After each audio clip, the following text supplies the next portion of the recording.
Judge Andrew Napolitano here on Judging Freedom. Good morning. Today is Thursday, January 13, 2022. It's about 10:45 or 10:50 in the morning.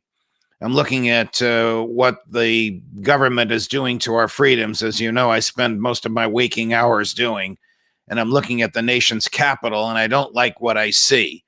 Mayor Muriel Bowser, on her own, has issued an edict saying if you want to go outside, if you want to go anywhere, you better have a mask on and you better have proof of vaccination.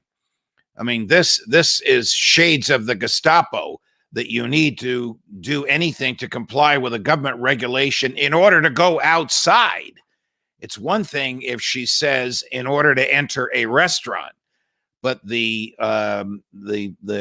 command that she issued, the edict that she promulgated, was so poorly worded that people are understandably upset about it, and you can understand that. This is not Germany in the 30s. This is not a country in which you need the government's permission in order to be outside. What is she going to do with the police? Have them stop you and say, where's your mask and where's your proof of vaccination? Putting that aside, where did this edict come from? It came from the mayor.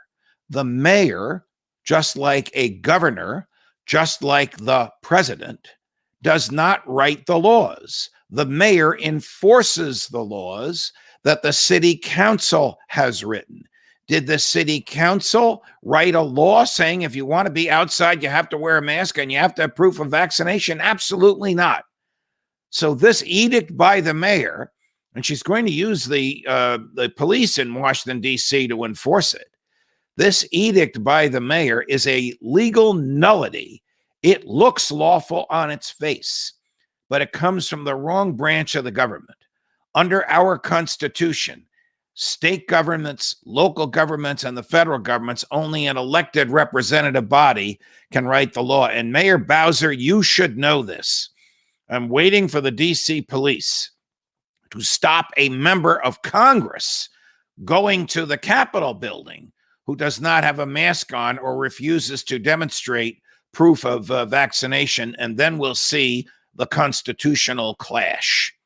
What is with these members of the executive branch, from President Biden to Governor Hochul of New York and Governor Murphy of New Jersey and Mayor Bowser of Washington, D.C., who think they can write laws? Well, this very issue is before the Supreme Court of the United States as we speak, not with respect to Mayor Bowser and the two governors that I'm picking on this morning, but with respect to the president. President Biden, as you know, issued edicts similar to the one that I'm complaining about from Mayor Bowser this morning. President Biden's two edicts say if you work in healthcare and you use federal funds, which means Medicaid, Medicare, or any healthcare facility that receives federal funds, which is practically all of them, you have to be vaccinated. No exceptions, no excuses. That's before the Supreme Court.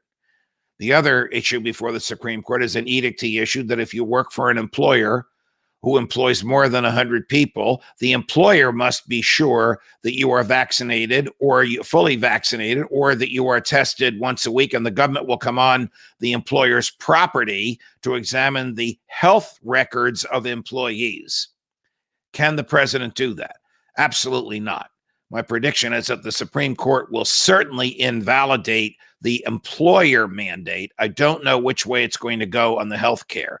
If I were free to do so, I would invalidate both, because neither comes from the legislative branch. If they did come from the legislative branch, the government is still without power to tell you what to put on your face and what to put in your body. Judge Napolitano, Judging Freedom.